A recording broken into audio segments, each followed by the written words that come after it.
The destruction has started. Combination of, only a little bit actually, 9-inch grinder and the Sawzall, and also I've never used this system before. Oh, can't. It's over the other side. I'll show you in a sec.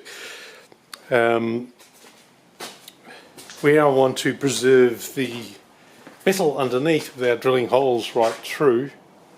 There we go. These are pretty common. These are just from China. You can swap them when one side gets blunt, swap it around to the other side. And I bought a pack of 20 or something. Pretty cheap. And what's the advantage is you can see that was a spot weld, and this just depresses, so you're not even drilling through. I did find that this wanted to wander around no matter how good a centre point I hit. I mean, I was hitting it with a big steel one and a big brass mallet, and it would still want to wander. So I ended up drilling just with a small drill bit, just in through the first layer, not even quite through, and then it was really locked in there and had no choice but to cut right through.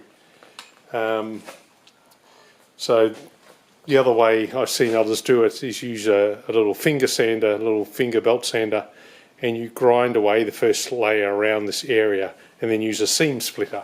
I might switch to that yet if that proves to be quicker. But yeah, that's the first couple of chunks off there, and lots of clean up to do and still a bit more to remove. So it's made a start, that's the main thing. Alright, I have removed the support that went across the firewall, that the frame, the lower front frame rails that came forward, if you want to call that on a unibody. So those braces have been removed because it's not needed. Strangely, the truck with the Grand Cherokee, which is unibody, didn't have that one. That went all the left to right, just had bracing at the top.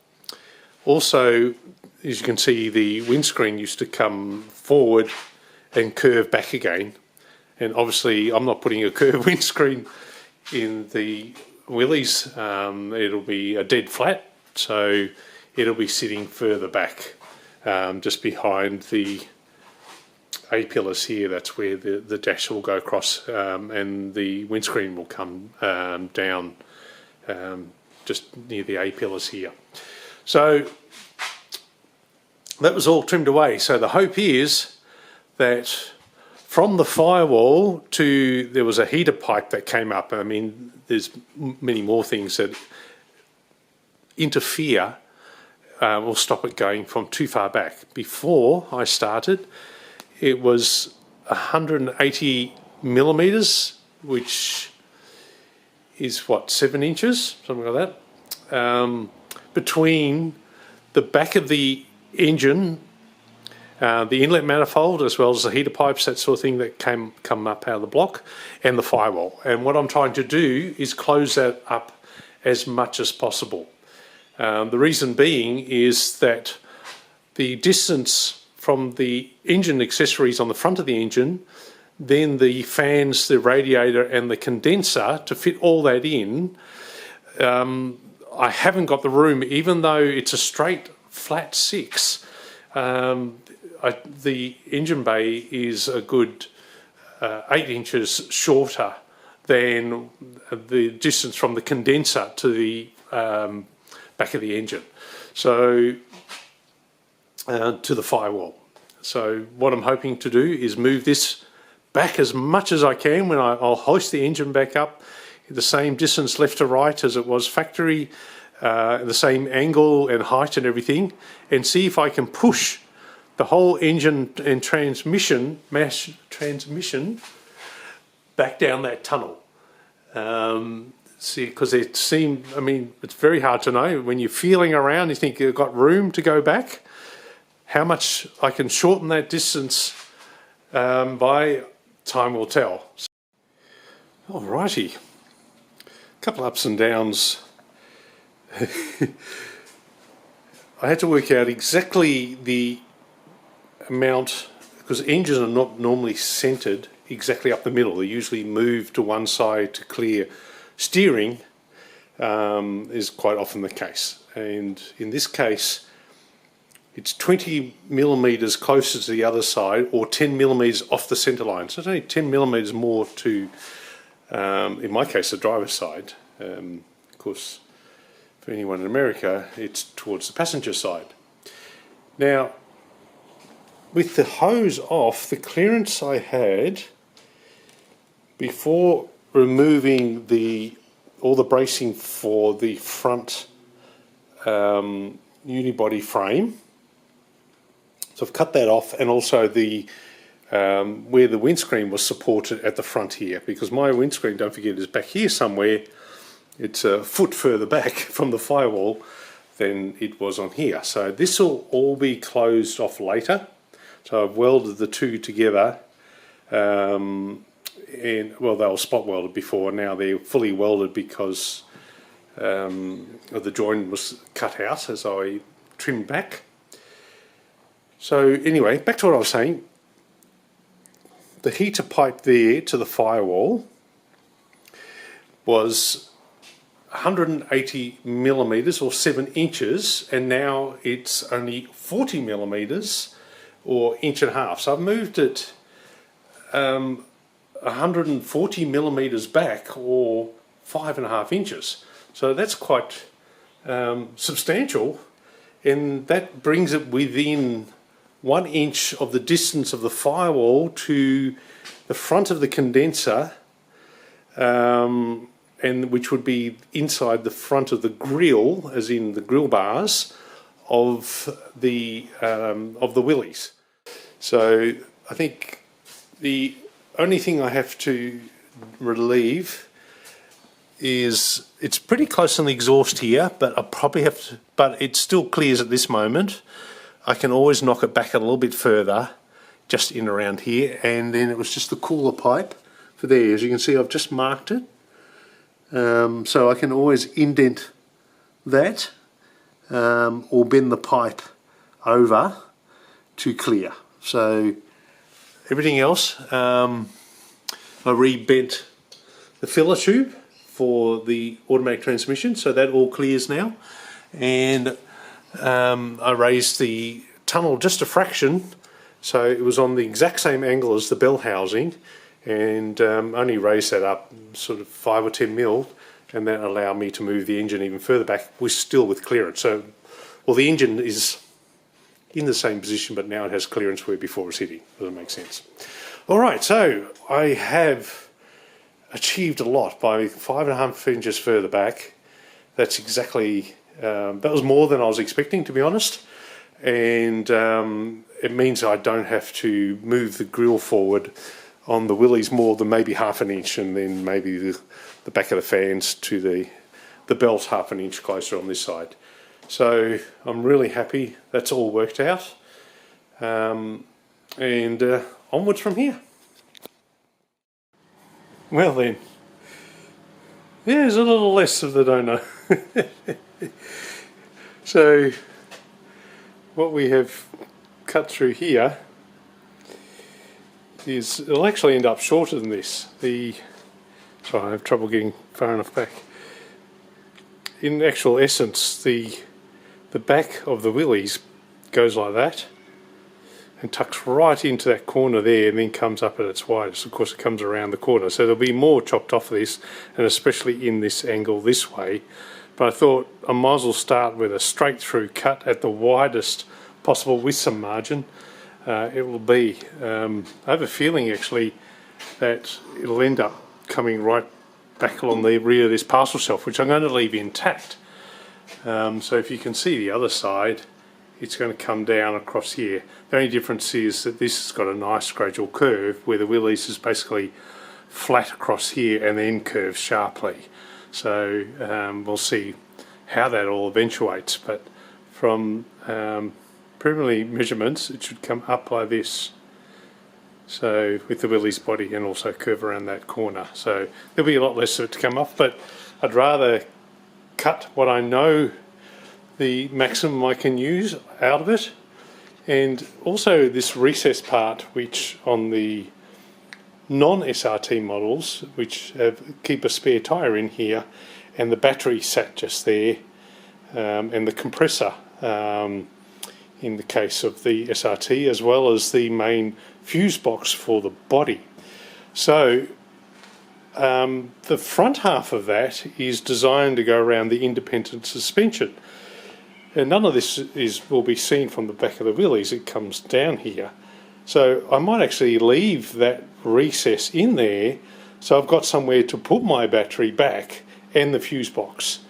And there's also room there for toolkits and that sort of thing, all under the floor. So how I'm going to access that, I'm not so sure just yet, because I'll have no rear access, but both the back seats fold forward, so you can access from that side. So you'll have all that room here, and there may be a lift-up hatch for the non-essential sort of jumper leads and toolkits, that sort of thing. And then it gives me all that room from there to the back of the seats, which you can see the angle of it there, all for storage. So that's pretty good, actually, to have that much storage behind the rear seat. I mean, that's a good sized hatch. So I'm happy about that. Sorry, I was about to sneeze. It's hay fever season. Oh, sounds like I'm going to cry. Anyway, I'm squeezing my nose. All right, there we go. Another chunk off. And as you can see, roof skin's off as well. I quickly cut that off yesterday, and I've put it actually with the roof section from the wagon, the Grand Cherokee wagon. I may or may not be able to use them to make the new roof, just the skin, that is, but they might have too much shape in them, but we'll see. Otherwise I'll just make a roof from scratch or get a roof from something else. So anyway, progress. Well, looky here. There's a lot less now. So what I've done is I've cut the roof, because I had no intention of using any roof, because it had a huge slope to it. I think it's more than 45 degrees, about 50 degrees or something, where the Willys is only 3. So I hate a modern canopy, if you would like to call it, with glass house, is also sometimes referred to, on an old car. It just looks odd. Anyway, so what I've done is I've trimmed this off at this height here, which lines up with just above the window sill here. So this one here is lower, but that's because at this point up it started sloping inwards a lot, and the Willys will only be, well, either be vertical or slightly inwards. And currently it's actually slightly out. For some reason, I'm not sure if the Willys is the same, because I'm not familiar with their coupes, but in the Fords, the 32 coupes sloped, their roof was narrower than the middle window sill level, but on the sedans they slope them outwards, and this has got it slightly too, and this is much less still than the American bodied ones, which they slope the glass house out this way. It looks really odd. So your windscreen's is narrower across the top of the cowl than it is across the roof. To me that looks odd. Anyway, so that's why this was cut off here, because I may or may not be using any of the door frame. I'm investigating that now, and I'll touch on that a little bit more. And across here, I'm going to leave all that structure in place. That's the plan. This is what the back seats go against, and there's seatbelt mounts, even speaker mounts. There's even a subwoofer mount there if you had the limited, but this was a core, so it didn't have the subwoofer in there. They just stick a bit of foil over the top. Now, the things that come up, and this is, I mean, I knew this before I started, but there's no point leaving the outside of the guard on, like on using any of this part. I've left this here sort of reference. I just pulled the little SRT flare that was off here, because this is how wide I want the Willys truck to be, and I want to keep that rear guard that comes up, and so you can't have the body out here. So the idea is that I have as close as possible the Willys skin coming down here. So I'll be removing all this stuff that was around the fuel filler neck, removing that away, and it'll probably end up going down that line there, and then the Willys guard, hopefully the radius was similar, so run up here so that the Willys guard bolted in underneath. So I'm hoping that radius, the actual wheel opening was very similar between the Willys and this. They ran a similar size tyre height, so therefore the wheel arch was similar, so it was in my favour. Now, things I'm looking at is that this part of the door here, if I was to use some of that, I'm going to have to cut and chop it, because I'm not leaving the length of the firewall to the rear this length, because that's where the big difference is. The Willys has a longer wheelbase. The front axle is further forward from the firewall than it is on this, and that's typical of modern cars. The cab is forward, so they move their firewall closer to the axle centre line. So the thing is, though, that from the firewall here to the beginning of that wheel arch on the Willys, this is 445 millimetres, or I think it's about 16 inches longer on this. So unless I extend my wheelbase 16 inches from the 113, I can't leave it like that, and I think it's starting then to get quite excessive. So the idea was to cut this section from here back. That's the end of the console, it lines up with that line there. Cut through the factory spot welds, it goes all the way up through here, and then move this forward up to that and spot weld it all back in again, or we'll be probably plug welding on instead, and then moving the B-pillars forward if I use any of the door frame. Now the problem is, again, I want a running board left here, and so therefore the outside of the running board currently is here, and that would look really silly with no running board. So you can see the door, the metal part of the door frame is back here, which is in line with that. So there's no metal door towards the inside. It's all this plastic. So can I make the metal frame to fit inside there, hence this opening? I don't know. And the other problem I face is that the distance from here to there is much less than the Willys. I'll show you what I'm talking about. The dog always barks when I'm talking and it'll give up. So the distance from the door opening to here is 140 millimetres, which is what, 7 inches longer than it is from here, from the firewall to the opening on that. So I don't want to go shortening this up. And if I do slope this forward a little bit, I would just put a little bit more slope on there. So I'm going to pull this door apart and see if it's worth using any of that door at all, or I buy build door frames from scratch, because I don't have anything. The Willys didn't have any, they were made out of timber and long gone. Or do I try and build the door inwards? So, I mean, it'd be nice. This is the shape of the dash.